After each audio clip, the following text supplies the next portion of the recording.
నమస్తే. నేను మీ Avinash Janagama. Welcome to four sides TV. PV Narasimha Rao ఒక తెలుగువాడు. భారతదేశ ఆర్థిక వ్యవస్థని గాడిలో పెట్టినటువంటి మగాడు, మనగాడు అని అంటారు. మన్మోహన్ సింగ్ మరణం తర్వాత మళ్ళీ పివి నరసింహారావు పేరు, ఆయన గురించి చర్చ వార్తల్లో తెగ కనిపిస్తా ఉంది. అలాగే రాజకీయ నాయకుల్లో, విశ్లేషకుల్లో కూడా పెద్ద ఎత్తున వినిపిస్తా ఉంది. భారతదేశ ఆర్థిక వ్యవస్థ గాడి తప్పినటువంటి టైంలో పివి నరసింహారావు ప్రధానమంత్రిగా ఉన్నప్పుడు మన్మోహన్ సింగ్ని రిక్వెస్ట్ చేసుకొని, బాబు నువ్వు ఆర్బీఐ గవర్నర్గా పనిచేసావు, ఐక్యరాజ్య సమితిలో కూడా పనిచేసావు, కాబట్టి నా దగ్గరికి వచ్చి ఇలా మన భారతదేశ ఆర్థిక వ్యవస్థను మనం గాడిలో పెడదాం రండి మీరు అని చెప్పేసి ఆయన్ని తీసుకొని లాక్కొని, రాజకీయాలకు పూర్తిగా దూరంగా ఉండేటువంటి మన్మోహన్ సింగ్ని తీసుకొచ్చి ఆర్థిక మంత్రిని చేసి భారతదేశానికి గొప్ప ఆర్థిక మంత్రిగా పరిచయం చేసినటువంటి వ్యక్తి పివి నరసింహారావు. పివి నరసింహారావు విషయంలో ఇవాళ మన్మోహన్ సింగ్ అంత్యక్రియలు ఇక్కడ చేస్తారా, అక్కడ చేస్తారా అని గోల చేసి గగ్గోలు పెడుతున్నటువంటి గాంధీ కుటుంబం, గాంధీ కుటుంబం అనాలేమో, లేదా మేబీ ఇంకేదైనా అనొచ్చు కూడా, కానీ నేను అనకూడదు. అలాంటి కుటుంబం ఇవాళ ఇంత గోలలు చేస్తున్నటువంటి కుటుంబం పివి నరసింహారావు విషయంలో మరి ఎందుకు మాట్లాడలేదు? పివి నరసింహారావుకి ఎంత అన్యాయం ఎందుకు చేశారు? కనీసం ఒక్కసారైనా పివి నరసింహారావుని ఏఐసిసి హెడ్ క్వార్టర్స్లో పెట్టారా? ఆనాడు ఆయన మృతి చెందిన తర్వాత సోనియా గాంధీ ఏఐసిసి ప్రెసిడెంట్గా, రాహుల్ గాంధీ అయినా, ప్రియాంక గాంధీ అయినా, లేదా ఇంకొకరైనా ఆ ఫ్యామిలీ నుంచి ఎవరైనా వెళ్ళి పివి నరసింహారావు గారి మృతదేహాన్ని దర్శించుకున్నారా? అన్నాడు. పివి నరసింహారావుని అన్యాయం చేసింది, పివి నరసింహారావు పూర్తి జీవితాన్ని నాశనం చేసింది వీళ్ళు కదా. ఆఖరికి పివి నరసింహారావు కుటుంబం రోడ్డున పడ్డానికి కారణం ఎవరు? అఫ్కోర్స్ సెటిల్ అయ్యారు, వాళ్ళకంటూ ఆస్తులు లేవా, అంతస్తులు లేవా అనేటువంటి మాటలు వస్తాయి కావచ్చు, కానీ అలాంటి ఒక అద్భుతమైనటువంటి కుటుంబానికి ఒక తెలుగువాడు, తెలుగు ప్రధానమంత్రిగా చేసినటువంటి వ్యక్తికి ఆ తర్వాత తరానికి రాజకీయ భవిష్యత్తు లేకుండా చేసింది ఈ కాంగ్రెస్ పార్టీ కాదు. మన్మోహన్ సింగ్ని నెత్తి మీద పెట్టుకుంటున్నారు కదా. అసలు మన్మోహన్ సింగ్ అనేటువంటి వ్యక్తి క్రియేట్ అవ్వడానికి కారణమే పివి నరసింహారావు కదా. అలాంటి కుటుంబానికి జీవితం లేకుండా, అలాంటి వ్యక్తికి, అలాంటి కుటుంబానికి అసలు నేపథ్యమే లేకుండా, సెకండ్ జనరేషన్ అటువంటి లేకుండా చేసింది ఎవరు? ఇన్ఫ్యాక్ట్ ఇదే పివి నరసింహారావు కుటుంబం గనక లేకపోయింటే తెలంగాణ ఉద్యమ సమయంలో కేసీఆర్ దగ్గర డబ్బులు ఉండేవి కాదు. ఇది ఎంతమంది గుర్తుంది? ఒకప్పుడు కేసీఆర్ నా కారులో నేను పెట్రోల్ వేసుకోవడానికి పైసలు లేవు నాకు తెలంగాణ ఉద్యమం సమయంలో అన్నప్పుడు ఇదే పివి నరసింహారావు కుటుంబ సభ్యులే ఆయనకి తోడుగా నిలబడ్డారుగా. ఆ టైంలో ఆస్తులమ్మి, కార్లలో పెట్రోల్ పోసి, డీజిల్ పోసి, నువ్వు తిరుగురా నాయన, తెలంగాణ ఉద్యమాన్ని చేస్తా ఉన్నావు కదా, తెలంగాణ సాధిస్తా అనేటువంటి ప్రయత్నంలో ఉన్నావు కదా, నువ్వు చెయ్యి అని చెప్పేసి అండగా కేసీఆర్కి నిలబడ్డది పివి నరసింహారావు కుటుంబం. ఆయన కొడుకు కావచ్చు, ఆయన కూతురు కావచ్చు. కానీ కాంగ్రెస్ పార్టీ నెత్తిన పెట్టుకున్నది, కనీసం దగ్గరకన్నా రానిచ్చిందా? ఆఖరి దశలో కేసీఆర్ అన్న కనీసం అయ్యో నాకు ఆనాడ చేసిరు కదా అని చెప్పేసి ఒక ఎమ్మెల్సీ పదవి ఇచ్చిండు కూతురికి, పివి నరసింహారావు కూతురికి రెస్పెక్ట్ ఇచ్చిండు. What did Congress party do to PV Narasimha Rao? ఇవాళ మన్మోహన్ సింగ్ గారి యొక్క ఆఖరి రైట్స్ ఇక్కడ చేస్తారా, ఇక్కడ పెడతారా అని చెప్పేసి గగ్గోలు పెడతా ఉన్నారు కదా మాజీ ప్రధాని కోసం. అసలు చాలా మంది మాజీ ప్రధానులకి వాళ్ళకి స్మృతి వనాలనో, లేదంటే వాళ్ళకు ఉండేటి ఒక మెమోరియల్స్ అనో ఒక ప్లేసెస్ ఉన్నాయి.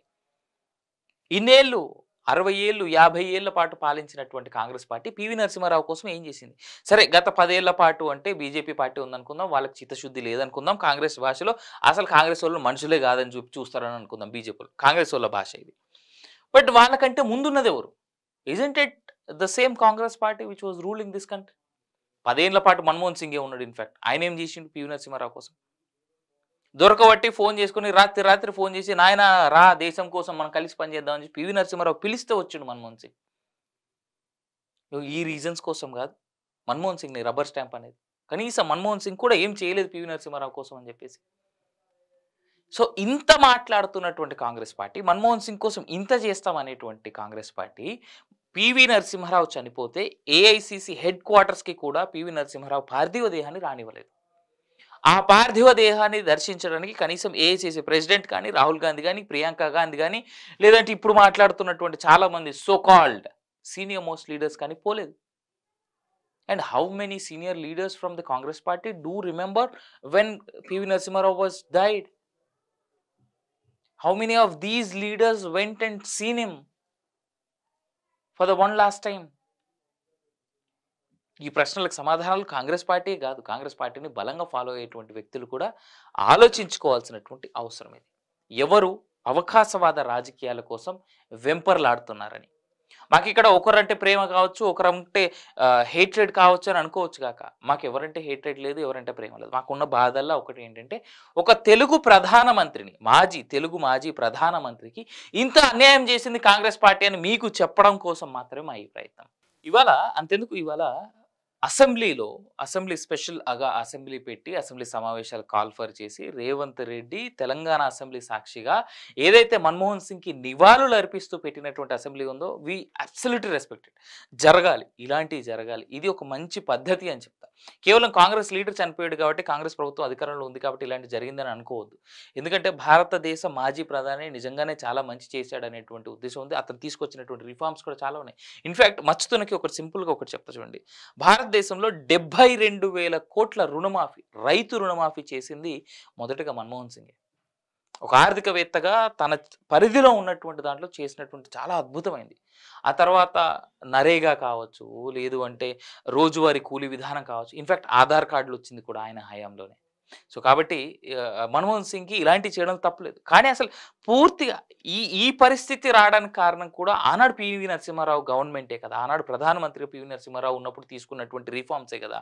నేను ఇందాక కూడా చెప్పా, సోనియా గాంధీ కానీ, రాహుల్ గాంధీ కానీ, ప్రియాంక గాంధీ కానీ పివి నరసింహారావు చనిపోయిన కనీసం చూడలేదనేటువంటి మాట నేను అన్నాను కదా. అయితే దీని కంటిన్యూషన్ ఇంకో మాట చెప్తా చూడండి. కేవలం తెలుగువాడు, కేవలం తెలుగువాడు సోనియా గాంధీని ఎదిరించాడని అతని ఆఖరి రైట్స్ కూడా కాంగ్రెస్ పార్టీ పర్ఫెక్ట్గా పర్ఫామ్ చేయలేదా? లేదా సౌత్ అంటే ఎట్లాగో ద్వేషం ఉంటుంది వీళ్ళకి, ఎట్లాగో నార్త్లో ఉన్న వాళ్ళకి సౌత్ ఇండియా అంటే ఎట్లాగో ద్వేషమే ఉంటుంది కదా. సో సౌత్ వాడని చెప్పేసా. సరే సౌత్ వాడో అవునో కాదనేటువంటి పక్కన పెడదాం. మన తెలుగు వాళ్ళంటే ఎందుకు ఇంత చిన్న చూపు ఈ కాంగ్రెస్ వాళ్ళకి? లేదా ఈ నార్త్లో కూర్చున్నటువంటి నేషనల్ అన్ని పార్టీస్కి తెలుగు వాళ్ళంటే ఎందుకు ఇంత చిన్న చూపు? సరే, ఇక్కడ అసెంబ్లీ సమావేశాలు పెట్టడం, అసెంబ్లీ సాక్షిగా పివి నరసింహారావు గురించి చాలా పెద్ద ఎత్తున చర్చ జరిగింది. ఇప్పటికైనా రేవంత్ రెడ్డి, ఇక్కడ ఉన్నటువంటి కాంగ్రెస్ పార్టీ దీన్ని ఒక మేజర్ అజెండాగా తీసుకొని అత్యున్నతమైనటువంటి సమావేశాలు పెట్టుకొని వీళ్ళు పివి నరసింహారావుకి ఇప్పటికైనా న్యాయం జరగాలని చెప్పేసి, పివి నరసింహారావు కోసం ఒక స్మృతివనం ఏర్పాటు చేయాలని చెప్పేసి ఇక్కడ లోకల్ కాంగ్రెస్ అలాగే నేషనల్లో కూర్చున్నటువంటి ఆ హెడ్స్ ఆఫ్ ది కాంగ్రెస్ అందరు కలిసి ప్రస్తుత బీజేపీ అధికార పక్షం ఏదైతే ఉందో, బీజేపీ జాతీయ పార్టీ ఏదైతే ఉందో వాళ్ళే అధికారంలో ఉన్నట్టు కాబట్టి ఆ సెంట్రల్ గవర్నమెంట్ మీద ఫోర్స్ అనేటువంటిది పెట్టి వాళ్ళ మీద ప్రత్యక్షంగానూ పరోక్షంగానూ యుద్ధంలాగా ఏదో ఒకటి చేసి పివి నరసింహారావు గారి కోసం ఒక స్మృతివనాన్ని ఏర్పాటు చేసేందుకు వీళ్ళు ఒత్తిడి తీసుకురాగలరా ప్రస్తుతం ఉన్నటువంటి ప్రభుత్వం పైన, కేంద్రంలో అధికారంలో ఉన్నటువంటి ప్రభుత్వం పైన? అది తేవాలి.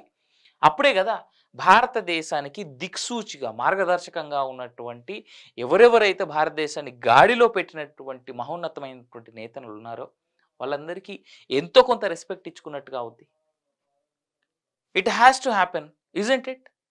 ఈ వీడియోపై మీ కామెంట్స్ మాకు తెలియాలనుకుంటే ఒక లైక్, కామెంట్ అండ్ సబ్స్క్రైబ్ చేయండి. Stay tuned to Foresights TV for more updates.